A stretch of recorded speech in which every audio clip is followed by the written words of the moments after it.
काका, हुआ है शहर, ले आए खाद बीज। हाँ भाई, लेके तो आया हूँ, पर क्या कहूँ, महंगाई इतनी हो गई है कि समझ में नहीं आता है कि खेती करे कैसे। फसल भी अच्छी नहीं होती है, ये दवाइयाँ नहीं डालूँ तो। कर्जा करके लाओ, कैसे भी लाओ, लाना तो पड़ेगा ही। और ये दवाई की दुकान का कर्जा तो ख़त्म होने का नाम नहीं लेता। लाना तो मुझे भी है, पर सब कुछ इतना महंगा है। कहाँ से लाऊं, किससे खरीदूं, किसके पास सही दामों में मिलेगा और क्वालिटी उत्पाद भी मिलेगा या नहीं। अपनी फसलों की सही दवाओं के लिए दूर दूर तक शहरों में जाना और दवाओं को लाना पड़ता है। फसलों के लिए दवाएं सही है या नहीं, ये जानकारी भी नहीं होती। फसलों की कटाई पर सही दाम मिलेंगे या नहीं, इन तमाम मुश्किलों से दूर होने के लिए आइए खेती बाड़ी केंद्र। खेती बाड़ी केंद्र एक ऑनलाइन सेवा केंद्र है जिससे आप अपने मोबाइल के द्वारा जुड़ सकते हैं, जहां आपको अपनी खेती के लिए सही प्रकार की दवाएं मिलेंगी, वो भी होलसेल मूल्य पर। वो सभी दवाएं सीधा निर्माता से लेकर आप तक पहुंचाते हैं, यानी कि बीच में होने वाले सारे खर्च की बचत आपकी जेब में। साथ ही साथ दवाओं को लाने और ले जाने की झंझट से भी छुटकारा। अपनी मुश्किलों को दूर करने के लिए आप खेती बाड़ी केंद्र पर एक मिस कॉल करें। खेती बाड़ी केंद्र का किसान मित्र आपसे तुरंत संपर्क करेगा और आपको सभी जरूरी जानकारी देगा। खेती बाड़ी केंद्र।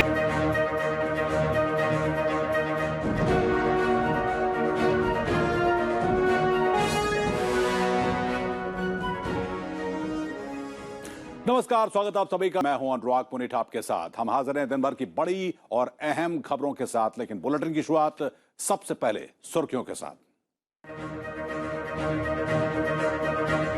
एनपीए के समाधान के लिए वित्त मंत्री निर्मला सीतारमण ने किया बैड बैंक का ऐलान। बैंकों को जारी होने वाली सिक्योरिटी रिसीट को सरकार देगी गारंटी।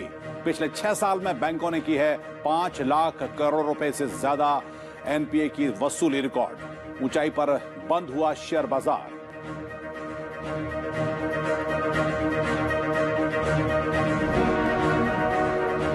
प्रधानमंत्री नरेंद्र मोदी ने राजधानी दिल्ली में बन रहे सेंट्रल वेस्टा प्रोजेक्ट के तहत किया नए रक्षा परिसर का उद्घाटन।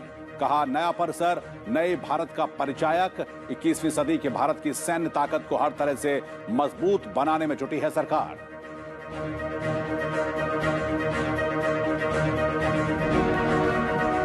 2026 तक देश में 1.8 अरब डॉलर का ड्रोन उद्योग का कारोबार। अगले 3 साल में 5,000 करोड़ के होंगे निवेश, 10,000 रोजगार के अवसर। नागरिक उड्डयन मंत्री ज्योतिरादित्य सिंधिया ने ड्रोन उद्योग के लिए पीएलआई योजना की दी जानकारी।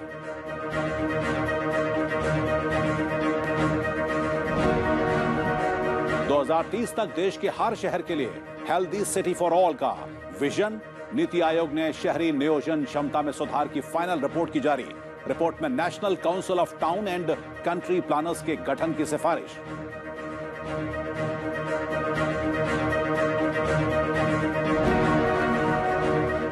गुजरात में मुख्यमंत्री भूपेंद्र पटेल मंत्रिमंडल का विस्तार। 10 कैबिनेट और 14 राज्य मंत्रियों को गांधीनगर में राज्यपाल आचार्य देवव्रत ने दिलाई पद और गोपनीयता की शपथ। नए मंत्रिमंडल में रूपाणी मंत्रिमंडल का कोई भी मंत्री शामिल नहीं।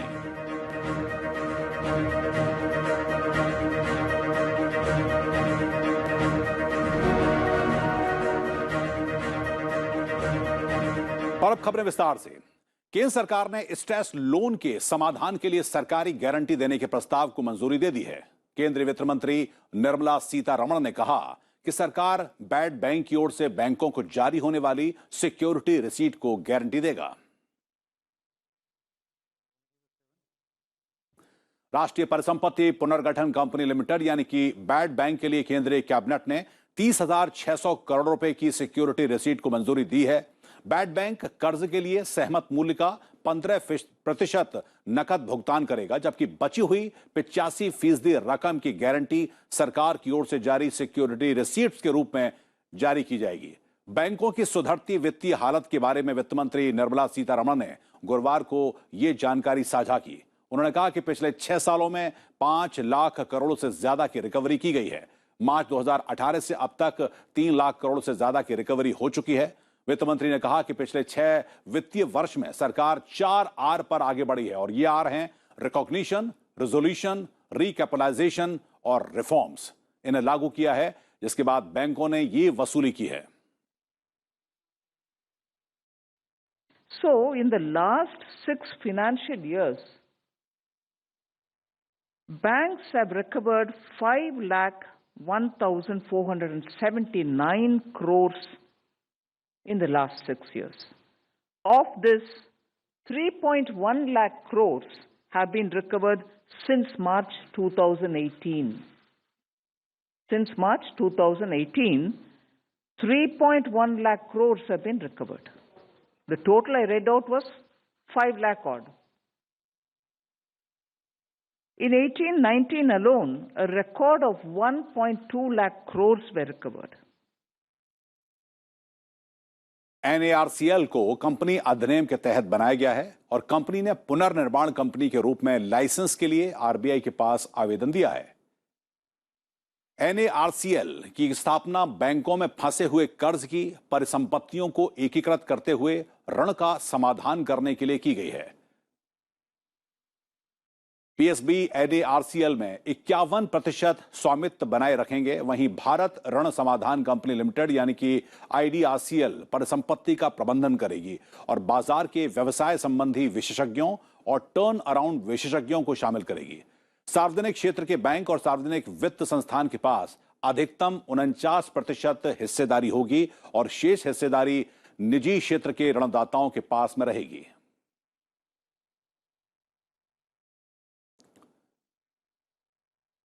देश में 2026 तक ड्रोन उद्योग का कारोबार 1.8 अरब डॉलर होने का अनुमान है और अगले 3 साल में इस सेक्टर में 5,000 करोड़ रुपए के निवेश भी किए जाने की संभावना है। नागरिक उड्डयन मंत्री ज्योतिरादित्य सिंधिया ने आज ये जानकारी दी। उन्होंने कहा कि PLI की मदद से अगले 3 साल में ड्रोन उद्योग 900 करोड़ रुपए का कारोबार करेगा। इससे करीब 10,000 रोजगार के अवसर पैदा होंगे। नागरिक उड्डयन मंत्री ने कहा कि सरकार का मकसद 2030 तक भारत को दुनिया में ड्रोन हब के रूप में स्थापित करना है और उसके लिए नागरिक उड्डयन मंत्रालय उद्योग सेवा, वितरण और उपभोक्ता की सुविधा के लिए मदद मुहैया कराएगा। बुधवार को केंद्र सरकार ने PLI योजना के तहत ड्रोन उद्योग के लिए अगले 3 साल के लिए 120 करोड़ रुपए की मंजूरी दी थी।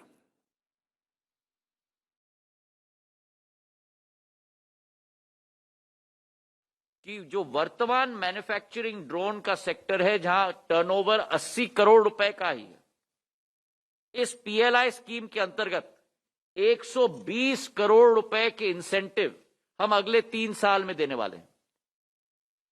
इसका मतलब कि जो आपकी मैन्युफैक्चरिंग ड्रोन सेक्टर की साइज है, उसकी 1.5 गुना ज्यादा इंसेंटिव की घोषणा आज हम लोग सरकार के तरफ से कर रहे हैं।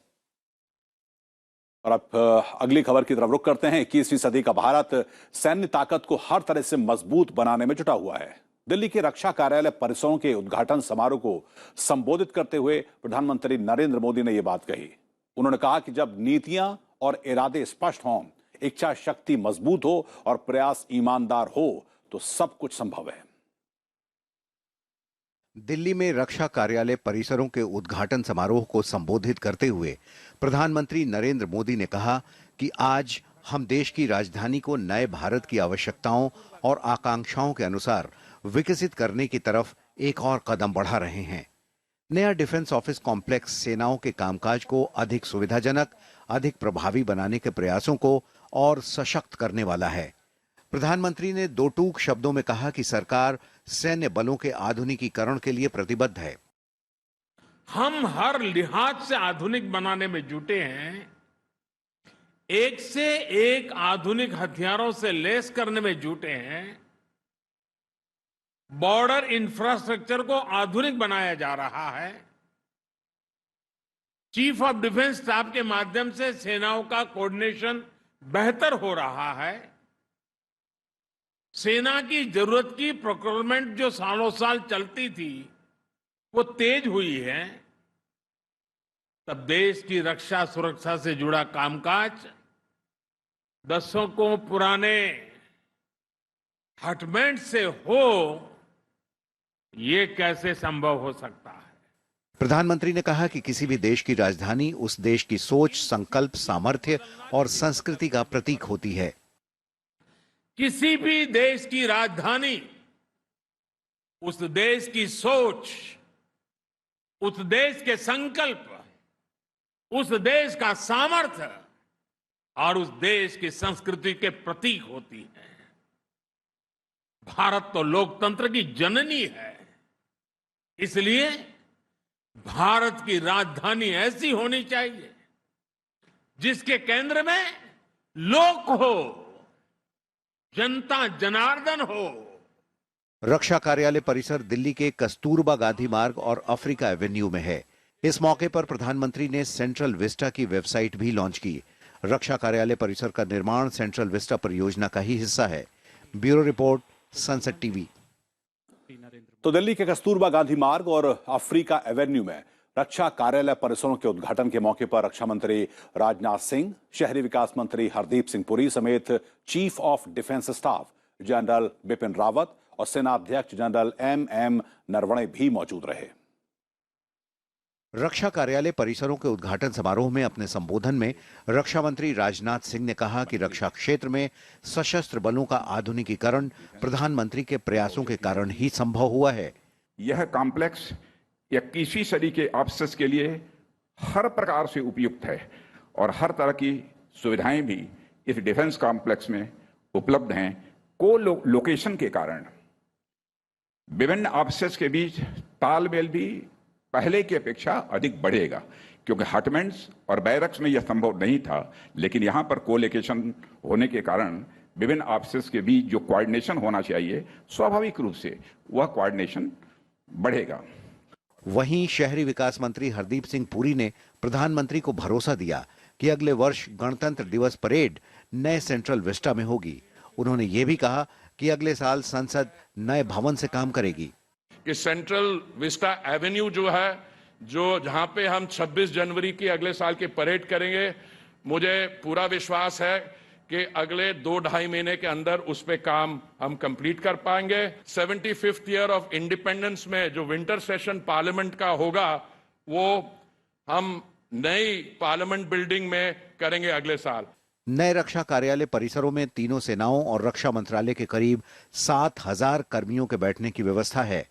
नए भवन आधुनिक, सुरक्षित और काम करने में सुविधाजनक हैं। भवन संचालन के प्रबंधन के लिए एकीकृत कमान और नियंत्रण केंद्र की स्थापना की गई है, जो दोनों भवनों की सुरक्षा और निगरानी की भी पूरी जिम्मेदारी का निर्वहन करेगा। नए भवन पर्यावरण के अनुकूल बनाए गए हैं। नए रक्षा कार्यालय परिसर में ऊर्जा की कम खपत होगी।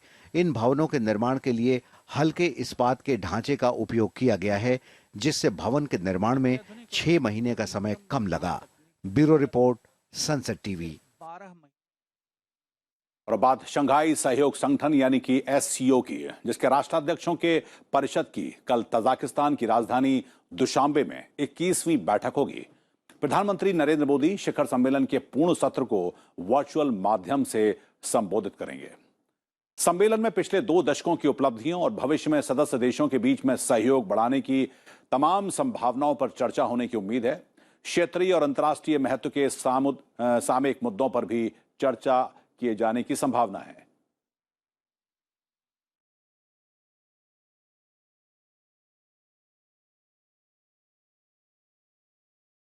Between the SCO members and what is called the Collective Security Treaty Organization, or the CSTO, and that outreach session on Afghanistan for the leaders.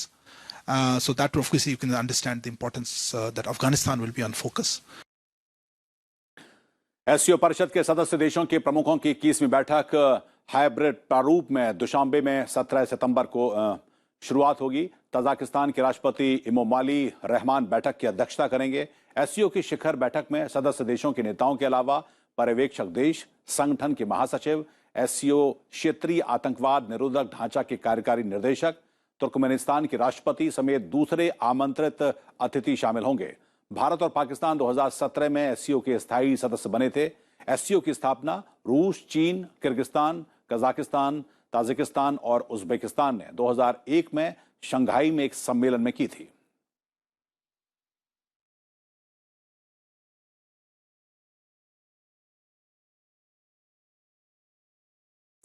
और अब बात प्रधानमंत्री नरेंद्र मोदी की, जिनका कल जन्मदिन है। इसके अवसर पर केंद्रीय संस्कृति मंत्रालय 17 सितंबर से प्रधानमंत्री को मिले उपहारों और स्मृति चिन्हों की ई नीलामी आयोजित करेगा। स्मृति चिन्हों में पदक जीतने वाले ओलंपियन और पैरालंपियन के स्पोर्ट्स गियर और उपकरण, अयोध्या राम मंदिर की प्रतिकृति, चार धाम, रुद्राक्ष कन्वेंशन सेंटर, मॉडल, मूर्तियां, पेंटिंग, अंगवस्त्र शामिल हैं। वहीं बीजेपी प्रधानमंत्री नरेंद्र मोदी के जन्मदिन पर बीजेपी का देश भर में सेवा और समर्पण अभियान चला रही है। 20 दिनों तक चलने वाले इस कार्यक्रम का उद्देश्य सेवा के महत्व और समाज के प्रति जनता की भावनाओं को जागृत करना है। प्रधानमंत्री के जन्मदिन पर 17 सितंबर को बीजेपी देश में ज्यादा से ज्यादा संख्या में कोविड-19 वैक्सीन लगाने का रिकॉर्ड बनाने की तैयारी में भी है। इस दिन पार्टी ने 1.5 करोड़ से अधिक टीके लगाने का लक्ष्य रखा है। इस मौके पर बीजेपी मुख्यालय में प्रदर्शनी का भी आयोजन किया गया है।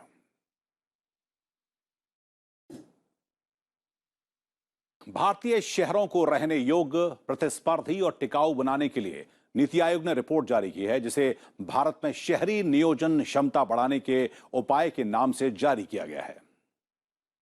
रिपोर्ट में भारत सरकार के एक संवैधानिक निकाय के रूप में national council of town and country planners के गठन की सिफारिश की गई है। साथ ही नेशनल अर्बन इनोवेशन स्टेक के भीतर एक national digital platform of town and country planners बनाने का सुझाव भी दिया गया है। रिपोर्ट जारी करते हुए नीति आयोग के उपाध्यक्ष राजीव कुमार ने कहा कि आने वाले सालों में शहरी भारत अर्थव्यवस्था के विकास को ताकत देगा, इसलिए नगर नियोजन समेत शहरी चुनौतियों पर अधिक नीतिगत ध्यान देने की जरूरत है।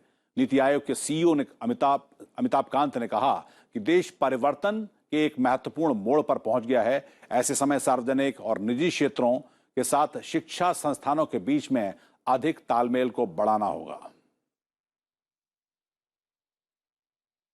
Now it is obvious that good livability is also good compactness, as long as it is accompanied by public transportation. And therefore, this new forms of urbanization need to be embodied in the thinking of our urban planners, particularly town planners. Report में कई सिफारिशें की गई हैं, जिसका मकसद भारत में शहरी नियोजन क्षमता की बाधाओं को दूर करना है। इसमें स्वास्थ्य सुविधाओं के विकास, जमीन का बेहतर इस्तेमाल, मानव संसाधन का विकास करना शामिल है। रिपोर्ट में शहरी प्रशासन को मजबूत करने और town and country planning act में संशोधन करने का सुझाव दिया गया है। इसके अलावा निजी क्षेत्र की साझेदारी बढ़ाने की सिफारिश की गई है। शिक्षण संस्थानों की गुणवत्ता में सुधार की ओर कदम उठाने का भी सुझाव दिया गया है।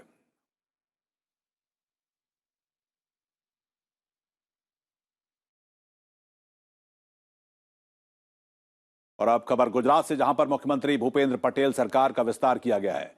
गुजरात विधानसभा के पूर्व अध्यक्ष राजेंद्र त्रिवेदी और बीजेपी की प्रदेश इकाई के पूर्व अध्यक्ष जीतू बघानी समेत 24 मंत्रियों ने गुजरात सरकार में मंत्री के तौर पर आज शपथ ली। राज्यपाल आचार्य देवव्रत ने 10 कैबिनेट मंत्रियों और 14 राज्य मंत्रियों को शपथ दिलाई, जिनमें 5 स्वतंत्र प्रभार वाले राज्य मंत्री शामिल हैं। शपथ लेने वाले नए कैबिनेट मंत्रियों में राज्य विधानसभा के पूर्व अध्यक्ष राजेंद्र त्रिवेदी, जीतू बघानी, ऋषिकेश पटेल, पूर्णेश मोदी, राघवजी पटेल, कनुभाई देसाई, किरीट सिंह राणा, नरेश पटेल, प्रदीप परमार और अर्जुन सिंह चौहान ने पद और गोपनीयता की शपथ ली। इसमें 2 महिलाएं भी शामिल हैं। पार्टी ने बड़ा कदम उठाते हुए पूर्व मुख्यमंत्री विजय रूपाणी के नेतृत्व वाले पूर्ववर्ती मंत्रिमंडल के किसी भी मंत्री को नए मंत्रिमंडल में शामिल नहीं किया है।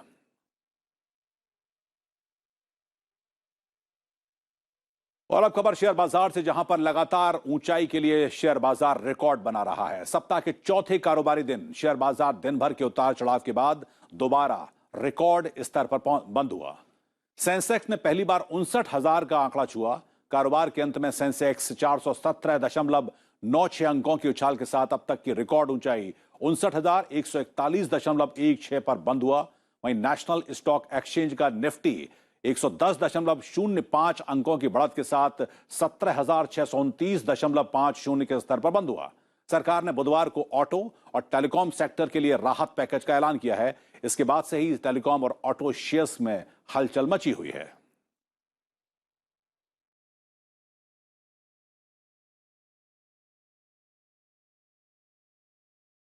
तकनीक के बढ़ने के साथ ही देश में साइबर अपराध भी बढ़ रहा है। राष्ट्रीय अपराध रिकॉर्ड ब्यूरो यानी कि एनसीआरबी की भारत में अपराध 2020 की रिपोर्ट से यह खुलासा हुआ है।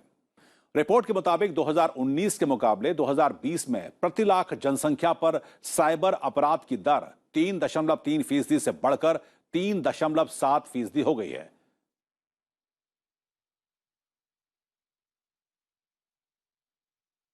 दो 2019 में साइबर अपराध के 44,000 से अधिक मामले दर्ज किए गए थे, जो कि 2020 में 11.8% बढ़कर 50,000 से अधिक हो गए।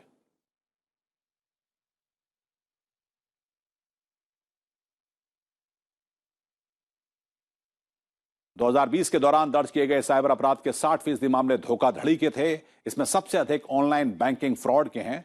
उधर यौन शोषण के 6.6% और जबरन उगाही के 5.9% मामले सामने आए। साइबर अपराध के 11,000 से अधिक मामले उत्तर प्रदेश में दर्ज किए गए। इसके बाद कर्नाटक और महाराष्ट्र का नंबर है।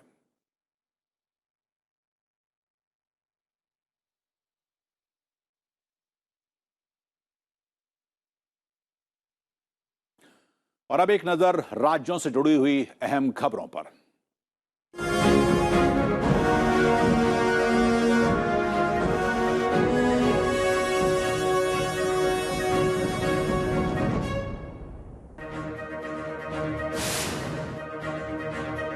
राष्ट्रपति रामनाथ कोविंद आज से हिमाचल प्रदेश की 4 दिन की यात्रा पर हैं।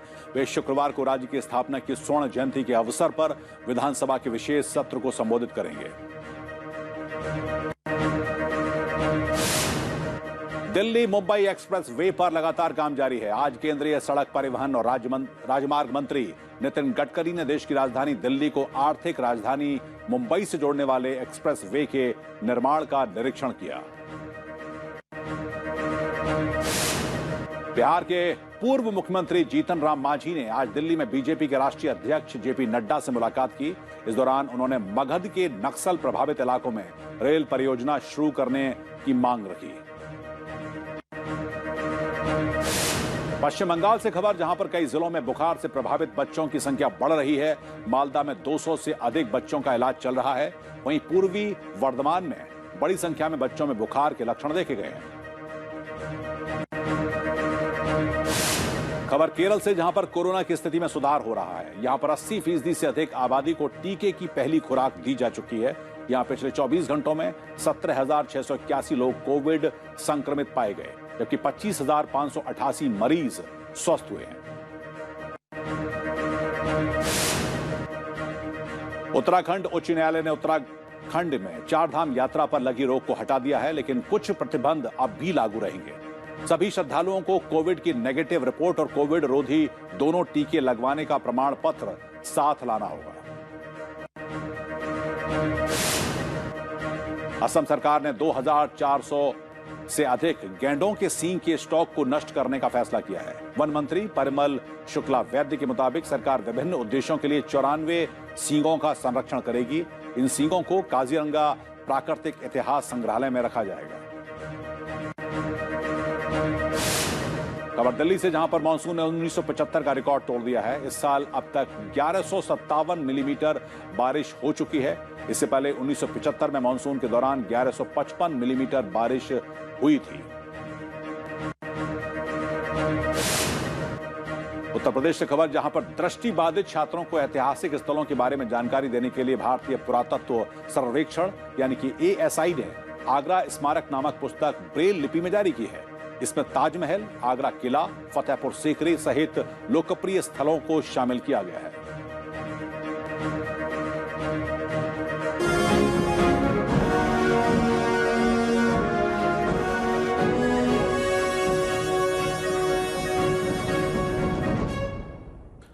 और अंतर्राष्ट्रीय जगत से खबर, ब्रिटेन, अमेरिका और ऑस्ट्रेलिया ने हिंद प्रशांत महासागर में चीन के बढ़ते हुए प्रभाव के बीच में रणनीतिक रूप से महत्वपूर्ण त्रिपक्षीय सुरक्षा गठबंधन बनाया है। यानी कि इस संगठन, जिसको AUAKS का मकसद हिंद प्रशांत क्षेत्र में अपने हितों को साझा करना है। वॉशिंगटन में क्वाड नेताओं की बैठक से हफ्ते भर पहले ऑस्ट्रेलिया, ब्रिटेन और अमेरिका ने इंडो पैसिफिक के लिए नई एक त्रिपक्षीय सुरक्षा साझेदारी की घोषणा की है। बुधवार को ऑस्ट्रेलिया के प्रधानमंत्री स्कॉट मॉरिसन, अमेरिकी राष्ट्रपति जो बाइडेन और ब्रिटिश प्रधानमंत्री बोरिस जॉनसन ने साझा वीडियो लिंक के माध्यम से इसका ऐलान करते हुए कहा कि हिंद प्रशांत का भविष्य हमारे सभी के आने वाले समय को प्रभावित करेगा। Of ensuring peace and stability in the Indo-Pacific over the long term. We need to be able to address both the current strategic environment in the region and how it may evolve. Because the future of each of our nations, and indeed the world, depends on a free and open Indo-Pacific enduring and flourishing in the decades ahead. Our world is becoming more complex, especially here in our region, the Indo-Pacific. This affects us all. The future of the Indo-Pacific will impact all our futures. To meet these challenges, to help deliver the security and stability our region needs, we must now take our partnership to a new level. America ने साफ किया कि हिंद प्रशांत क्षेत्र के quad और ASEAN जैसे दूसरे भागीदारों के साथ इसके लिए काम करेगा। भारत ने भी इसको लेकर अपनी प्रतिक्रिया दी है। As mentioned therein, he will participate in the first in-person Quad Leaders Summit in Washington on September 24th. While Prime Minister is in Washington, he will also have a bilateral meeting with President Biden. We also look forward to bilateral meetings with other Quad leaders, time permitting. AUKUS यानी AUKUS में शामिल 3 देश artificial intelligence, quantum प्रौद्योगिकियों और समुद्र में क्षमताओं को बढ़ाने से जुड़ी प्रौद्योगिकियों में सहयोग करेगा। अमेरिका और ब्रिटेन परमाणु पनडुब्बियों के विकास में भी ऑस्ट्रेलिया की मदद करेंगे। दिलचस्प यह है कि क्वाड की बैठक से ठीक एक सप्ताह पहले इस नए ट्राइलैटरल एक्सेस का अनाउंसमेंट किया गया है, जिसमें भारत शामिल नहीं है।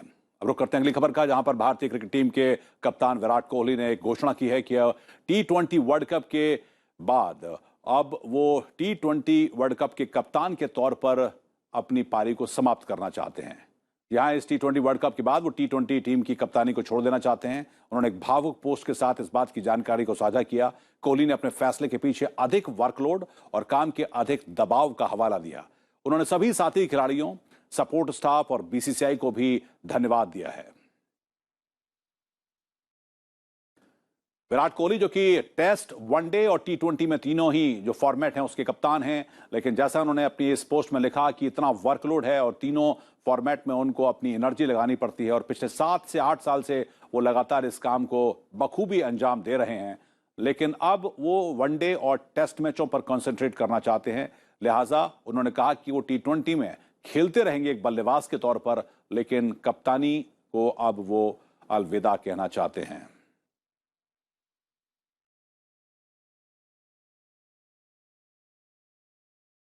तो बुलेटिन में आज इतना ही, लेकिन आपको जाते हुए हम छोड़ जाते हैं एक पॉजिटिव वीडियो के साथ। नमस्कार।